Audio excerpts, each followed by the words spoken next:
My name is Bon, and today I'm going to be talking about the top mistakes I made while building my $3 million brand at 22 years old. Now keep in mind, this video is more for beginners, and if you've already made your first 500, 1K days, this video might not be for you. However, if you're just getting started in dropshipping, keep watching because there's some things that could potentially help save a lot of money and make a lot of money later down the road for you. So I've been doing ecom since I was 16, and back then I had no mentor, no guidance, literally just going off pure vibes. And before I discovered organic, I was doing Facebook ads and learned everything through that. Now, the first mistake I made was in the creatives. I was running this microblading eyebrow pen at the time, and I'm sure most of you may have seen it. I had no clue what strategies and volume to output, so I was literally just shooting in the dark, copying videos, hoping one would land and actually convert. Long story short, it did not go well, and I lost a bunch of money with unprofitable ads. How I got past that was by forcing myself to actually learn to do better content research and product selection, which we'll go over. Now, here's the sauce. Typically for organic dropshipping, the whole model is about copying formats and copying competitors, and at the same time improving things like aesthetics and the script. And this doesn't really apply for Facebook ads, because in order to successfully run a product that already has people running it on Facebook, you have to think of brand new angles that no one else has cooked on before. For example, if you're selling the skin tag remover on Facebook and everyone is doing an insecurity angle and showing some contrast, and you just copy the competitor ads, you won't actually see much success since they've likely already exhausted the audience. But if you think of a new angle, such as a health related topic like, oh, if you use a skin tag remover, you'll decrease the chances of it developing into cancer or something, it'll perform significantly better. Now that's the quality side of videos. Let's talk about volume, because this is something that no one really actually hammers down fully.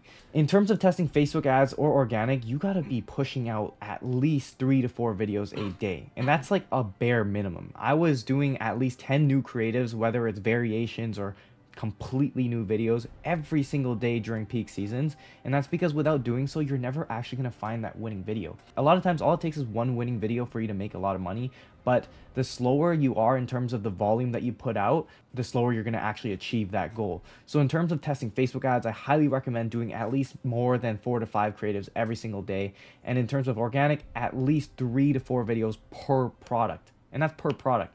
If you're testing multiple products, which is highly recommended, you'd basically multiply that by the amount of products you're doing.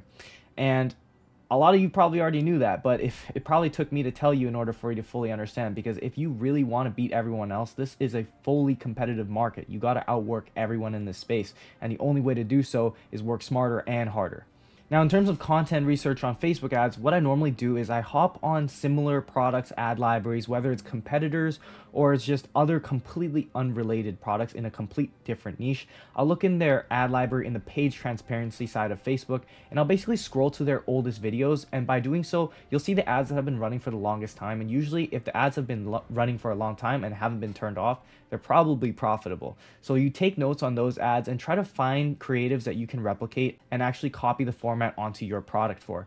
And I highly recommend anytime you're testing a product with competitors to analyze what the competitors are doing, but also try to take in some inspiration from better brands or bigger brands in general from the outside of that niche and apply formats and mix and mash them. Because anytime that you just take competitor formats, you're basically going to suffer the same exhaustion they're probably suffering at scale. So in order to scale past them or do better than them, you're going to have to add some unique angle or some sort of unique selling point, or even some sort of unique format that is just a mixture of multiple winning formats in order to bring life back to the product. Because otherwise you're going to be competing with high CPMs and you're just not going to be able to blow past your existing competitors. And for organic dropshipping, if you're a genius like my friend Joe, you're basically going to be able to come up with video formats off the top of your head. But most people probably can't really do that yet. And my best advice for you is consume content. You really want to watch as much TikTok content in general on a regular basis. I call this smart scrolling, not doom scrolling, but smart scrolling, because you're actually using your fucking brain. You're going to study and constantly think about why certain videos went viral, and you're going to save a bunch of folders with just different video formats. One where it's like, oh, I like the hook. One where it could be like, I like the whole body, this kept me watching, and the retention rate was great. So when you have these save folders, you're able to go back to them, reference them, and potentially use these formats for your future products. And the more videos you have, the more winning formats you can mix and match. And that's a great way of doing content research for organic. So that's that. Moving on, another big mistake I made is fulfillment related. Now, when I first found my winning product, which is TurboJet, I had no clue I could actually negotiate rates with my supplier. What you see on AliExpress is not the final price, guys. You can actually negotiate the listing prices with suppliers, even on Alibaba. Just DM them and you can get the price lowered, and especially if you're doing volume, you have a lot of negotiating leverage. For example, if your product cost is $50 and if you just negotiate $5 off the unit, which doesn't seem like a lot, at high volume, let's say at 1,000, you would have saved over 5,000 over time. And this was the case for Turbojet, and I probably would have saved over 10,000 in costs if I did this from the get-go. That brings me to the next topic I want to cover, which is fulfillment methods. And if you're not careful on which fulfillment model you use, then it will eat into a huge chunk on your profit margins. Now, I'm going to go over the options I tried, and the first one was fulfilling on AliExpress manually. AliExpress is pretty straightforward. You find a product that you want to run and you manually fulfill using their platform. You can connect it with apps like de-essers. This was the case for my brands like Turbojet and also Spideyface. The biggest problem with this though is that it takes ages to ship out and the customer support is ass.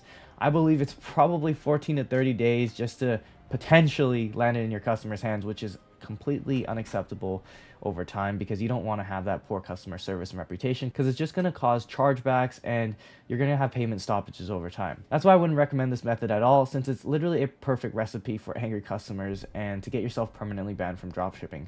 Now, if you're just starting off, this is a good option at the beginning, but as soon as you move into bigger numbers, like you're doing $500 days or so, you really want to move on to something more streamlined. There are also other fulfillment apps beyond de-essers, and some of the examples would be like AutoDS or ZenDrop, which I'm sure most of you actually heard before or are currently using. Now, these are way better compared to just dropshipping off de-essers, but since it's not fully automated, there are also still better options. And let me just talk about that a little bit, because the biggest drawbacks of using these apps, although they automate, is that they usually also still come with a fulfillment fee and they aren't really negotiable, and tacked onto your product price could take just as long to fulfill as AliExpress, and when you're doing high volumes of orders, it really adds up and reduces your profit margins by a ton without you even noticing.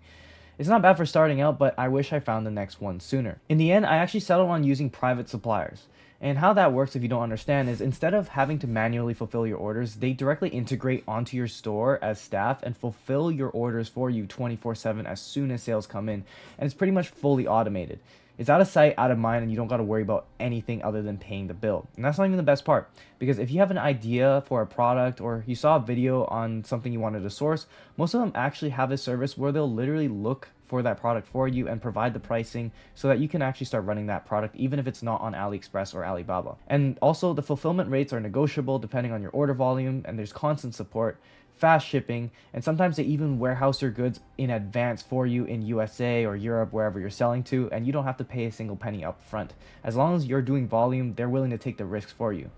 So overall, fulfilling with private suppliers is the best choice in my opinion, but the hardest part is actually finding a good private supplier. Now, I've worked with multiple private suppliers, and some of the things to really want to look out for is where they're actually located. Now, for example, if they're located in China, they're going to be working and operating during China time. So anytime you have a problem, your WhatsApp group chat isn't really going to get responded to on a hourly basis. It's going to be a business day thing. So all these communications and issues are going to be super slow back and forths, and that's already one of the biggest issues with working with a private Chinese supplier. Another problem is oftentimes these guys have terrible return solutions because they don't have a warehouse in USA, and anytime you have customer issues with your product, whether it's your fault, the supplier's fault, factory's fault, whatever, you're going to take the hit for it because they're not going to be able to return it and the supplier's not going to be able to refund you because it costs more to even return the product back to China in order to refund them. Now, another huge problem with a lot of Chinese private suppliers is they leak your product. I'm not even joking. I'm pretty sure if you guys haven't heard of this method already, don't really do it because it's kind of like morally wrong, but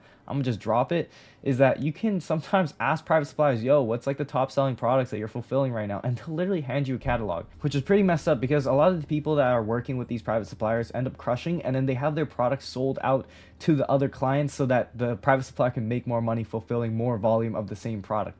So you really got to hammer down finding a supplier who is able to keep your confidential product confidential. Now, lucky for you guys, I've been working with this private supplier for all my ecom businesses, and I'll hand them to you to make your life easier. They're called Commercive, and it's based in USA and China as a fulfillment partner. And if you've used private suppliers in the past, you know that most of them use Chinese chat agents, so the language barrier is really annoying, partially due to the constant miscommunication. But that's completely avoided here since they operate in English and they have chat support for most other languages too. And if you're watching this and already got ecom brands running and want to switch fulfillment methods, then check the link in this video to start working with Commercive. Save yourself the hassle of having to find another agent that may not be as good. All you gotta do now is focus on your marketing and products, and back end will be taken care of. Now, the last mistake I made was not getting a mentor sooner. And as you know by now, I'm an advanced coach in Michael Bernstein's mentorship. And I started out as a student back in 2023, and that's how I got here where I am today. Getting a mentor completely streamlines my business and essentially paved the road for me, because having constant guidance and support when you run into bottlenecks is literally the biggest game changer, especially when you're used to just figuring shit out by yourself. Overall though, I would not have been where I am today without running into these mistakes first. So hopefully you can take away some things from this video and avoid those mistakes in your business to save some money. With that being said, that's all I got for you today. Subscribe and I'll drop more sauce.